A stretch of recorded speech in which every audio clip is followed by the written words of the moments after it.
त्याने मला खूप वेळा ते केले आहे, ज्यामुळे मला समजले की त्याचे अस्तित्व एकदाच सर्वांची फाडून टाकेल आणि त्याचा सहन करण्याची ताकद कोणाच्यातच नाही. एके दिवशी आम्ही चित्रपट पाहण्याचा प्लॅन केला. मग त्याने मला माझी मोठाले अस्तित्व उघडायला लावली आणि नमस्कार मित्रांनो, तुमचं स्वागत आहे आपल्या RK मराठी स्टोरी या चॅनेलमध्ये. तर आजची कथा खूपच इंटरेस्टिंग होणार आहे, म्हणून नक्की शेवटपर्यंत पहा. आणि चॅनेलवर नवीन असाल तर चॅनेलला नक्की सबस्क्राईब करा.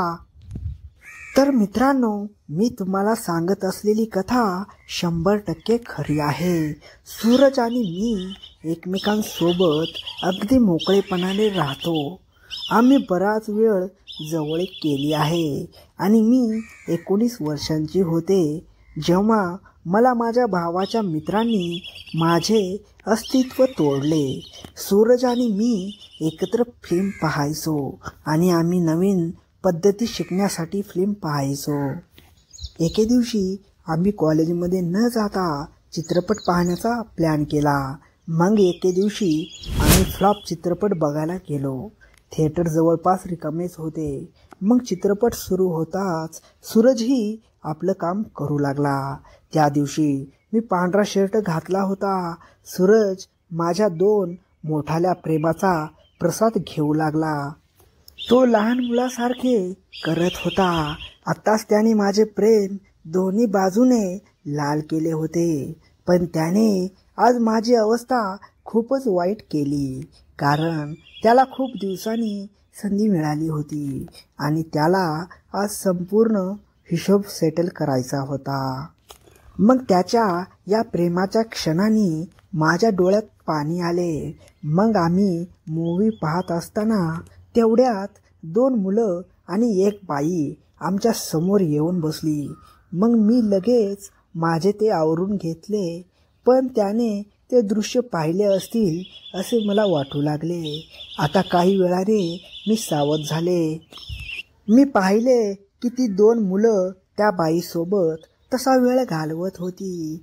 मग मी पाहिले की एक मुलगा आमच्याकडे मागे वळून पाहत होता. त्यानंतर त्यावेळी मी मुद्दाम त्याला माझे अस्तित्व दाखवले.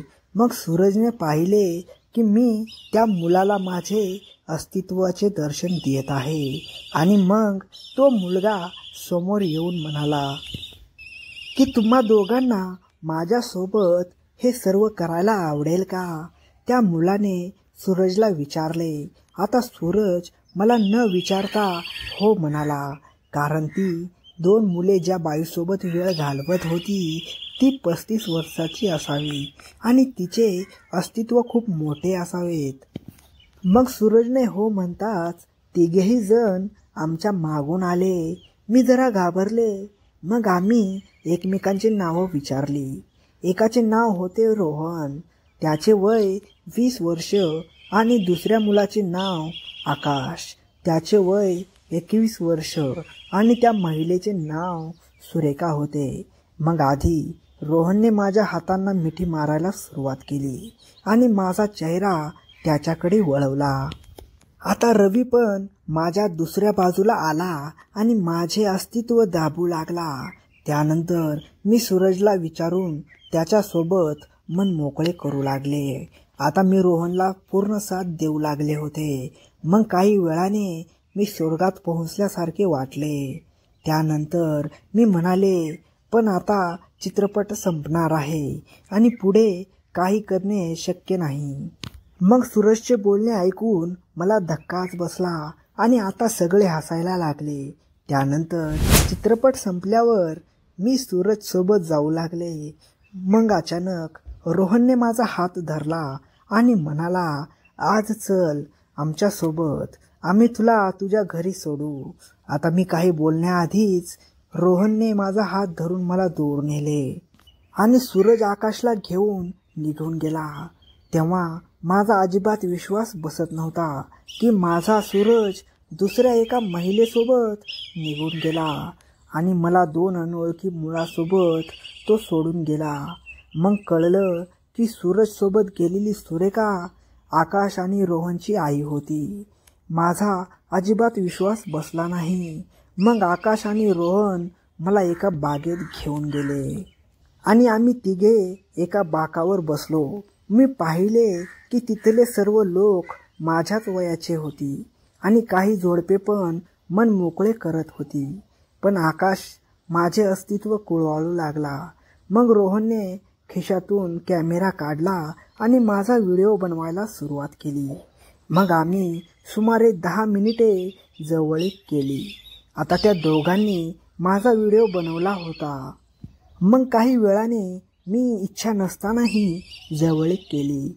मग काय झाले माहीत नाही, पण सगळे धावत बाग रिकामी करू लागले. रोहन आणि आकाश पळून गेले. आता मी बेंचवर बसले होते. मग पोलीस आले. मग मी खूप घाबरले. पोलीस आले आणि मला पकडले आणि त्यानंतर ते मला पोलीस स्टेशनला घेऊन जाण्यास सांगू लागले. मग मी पोलिसांच्या जीपमध्ये बसले. मग ते मला आणि इतर 2-3 जणांना घेऊन पोलीस ठाण्यात आले. मग मी माझा पत्ता त्यांना सांगितला आणि त्याने मला काही गोष्टी विचारल्या आणि मला त्या सर्वांसोबत सोडण्यात आले आणि म्हणाले की पुढच्या वेळी असे काही झाले तर ते मला सोडणार नाहीत. त्यानंतर मी घरी आले आणि माझ्या सूरजसोबत ब्रेकअप केले. मी ही अपघात समजून विसरले. मित्रांनो, जर तुम्हाला ही कथा आवडली असेल तर तुमच्या मित्राला शेअर करा. मित्रांनो, तुम्ही RK मराठी स्टोरी या चॅनेलवर नवीन असाल तर चॅनेलला नक्की सबस्क्राईब करा आणि बेल प्रेस करायला विसरू नका. या कथेतील सर्व पात्रे आणि घटना काल्पनिक आहेत. त्यांचा कुणाच्या जीवनाशी, धर्माशी किंवा समाजाशी काहीही संबंध नाही. कुणाच्या भावना दुखवण्याचा आमचा हेतू अजिबात नाही. धन्यवाद आणि पाहत रहा RK मराठी स्टोरी.